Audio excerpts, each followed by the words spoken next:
Chama cha Demokrasia na Maendeleo Chadema kimemtaka mkurugenzi wa uchaguzi wa Tume Huru ya Taifa ya Uchaguzi Tanzania, Ramadhani Kailima, kuomba radhi juu ya kauli yake ya kuwa chama kisichosaini kanuni za maadili ya uchaguzi kinakosa sifa ya kushiriki uchaguzi kwa kuwa uamuzi huo haupo kwenye katiba wala sheria ya uchaguzi inayotumika.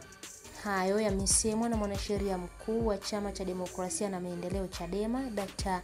Rugemeleza Nshala, wakati akizungumza na waandishi wa habari katika makao makuu ya chama hicho Mikocheni jijini Dar es Salaam kuhusu msimamo wa chama baada ya uamuzi wa tume hiyo, alipokuwa akijibu swali la kwa nini wanalalamikia uamuzi huo wa tume ikiwa hawana nia ya kushiriki uchaguzi.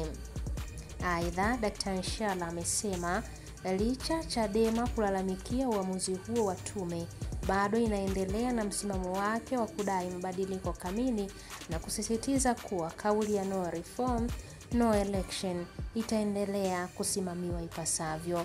Mwanasheria huyo mkuu wa Chadema amesema kuwa kifungu cha 162 cha sheria ya uchaguzi wa wabunge, marais na madiwani kimetoa haki kwa tume hiyo ya kuchapisha kanuni za maadili ya uchaguzi, lakini haitoi haki kwa tume hiyo kuzuia chama kushiriki uchaguzi endapo kitasaini kanuni hizo.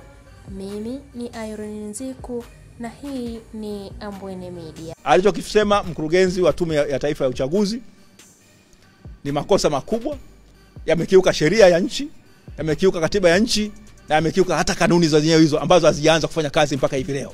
Mtu anabanajwe na kanuni ambazo hazijaanza kufanya kazi.